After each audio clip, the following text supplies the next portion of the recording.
อ้ายมาอย่างนี้นะมาอย่างฝากมาอย่างฮะมาเห็ดอ่ะน้ำคือแคมแมมแท้บ่คือแปมมาสอนบ่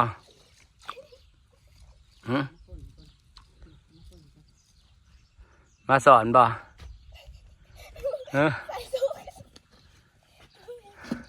จะปุ๊อยู่ไปใส่ส่งให้นะ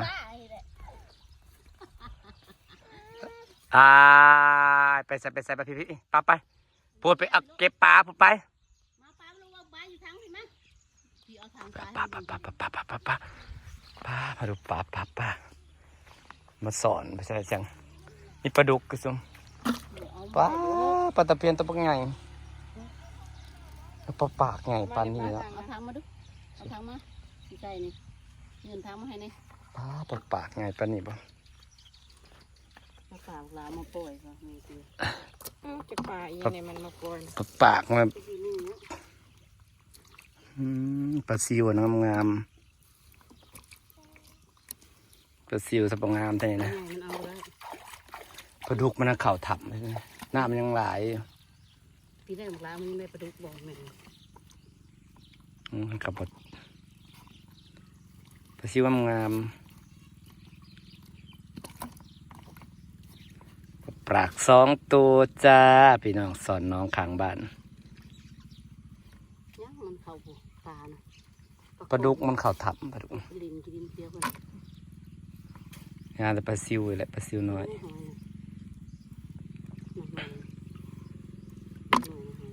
จะหน่อยฝนตกได้น้ำก็เต็มที่ด้วยนี่พี่น้องเอ้ยน้ำมาบัดเดียวกันรถน้องนี่มันเป็นทางน้ำพี่น้องนั่งกันนะน้ำมาบัดเดียวกันล้นเป็นทางน้ำว้ายตบมือตบเอาปลาเนี่ยเอาปลานี่ปลาเนาะเอาปลานะแม่มันผากมันฮอดแล้วมันมักทุเรียนนะก็อยากทุเรียนเด้ก่อนฝากแต่โดนแล้วไม่ได้ฝากเยอะปลาซิวสปักกระดอแต่สุปลาซิวสปักงามเพนนะปลาซิวงามไปเรียหรอที่ใส่เนาะ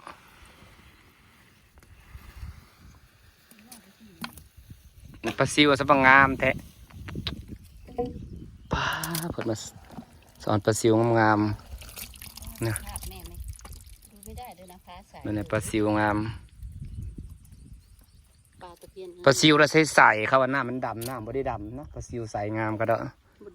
หน้าไม่ใช่สีดำสีเหม็นหน้างามก็ได้น้ำบริมินแล้วหน้ามันท่าอยู่ตลอดของขยะบริมาณบริมินดอกหน้าบริเหม็นน้ำของน้ำบริลงมาพี่เลยบ่อแล้วมาสิลงหอดพี่น้ำใส่ผู้เดียวยังมีอยู่ในปลานี่นะซึมยังบ่ซึมว่าปลาตะเพียนยังมีอยู่นะฮะ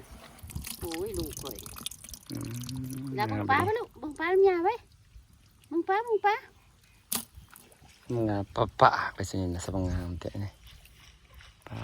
ปะ2 ตัวงามนึงปลาสวยเลยจ้างามแล้วเบิ่งปลางามคุณใช่ปลา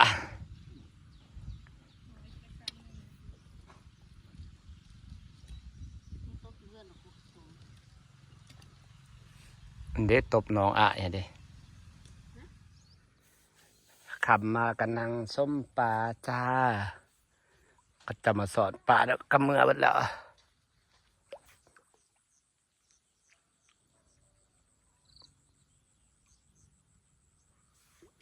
กินไวๆไปขึ้นมาเห็นโตแล้ว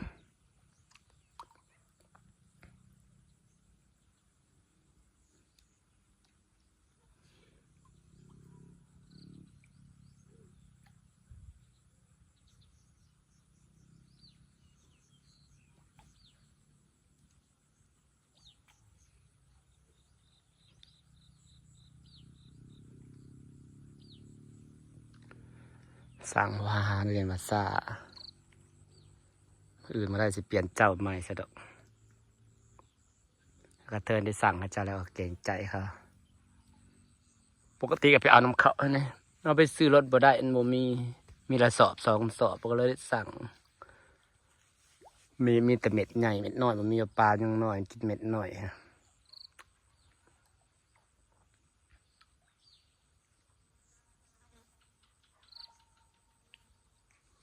ปลาเป็นตัวน้อยต้องกินเม็ดน้อยอยู่แล้วพี่น้อง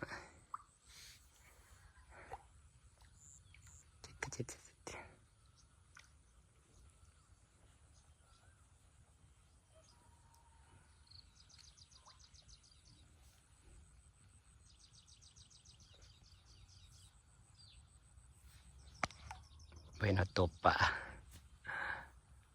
ก็ขึ้นหนาน้ำเลยมันยังบ่ลึกมันยังใหม่ให้มันลึก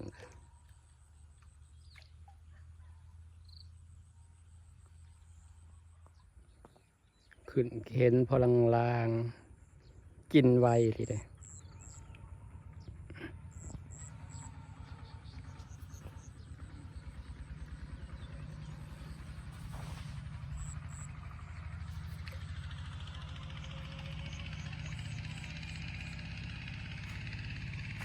ฝากครับ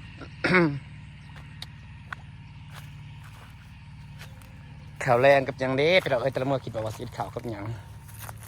นี่ตัวไซเกาหลีเขาได้เป็นว่างามเขียวทุ่ม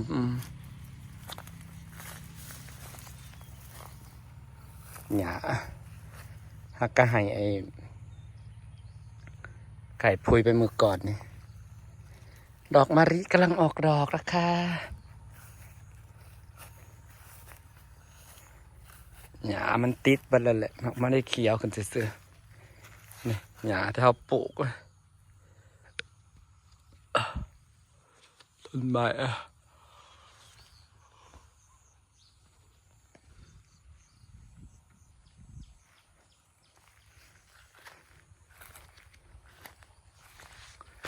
วิวบ้านเฮาที่ดอกมะลิกำลังจะออกดอกหลายนี่ขาวเต็มเลยหอมแท้ๆกำลังออกดอกหลายๆจะกินยังขอไปหาซื้อเดี๋ยวกินก็ได้ถ่ายสุดให้บ่เมื่อจะถ่ายถามภาษาว่าเขาครอบอะ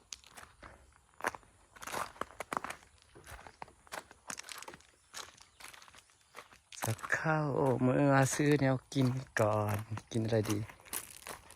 จัดสอนในตะปะเสียผุนเสียพุยมาวานใส่ใช่ประสาทอ่ะ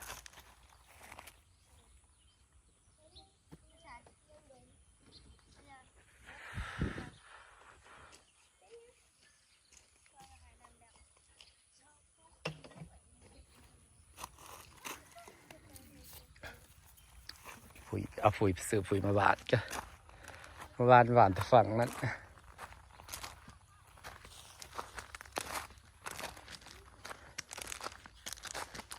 ถาปั๊มน้ำก็ยังบ่เหาะจะมาอื่นไปแล้วฝากบรรยากาศไว้สำนีด้วยพี่น้องขอบคุณทุกคนนะจ๊ะเด็กๆมาถาภาษามาสอนป่า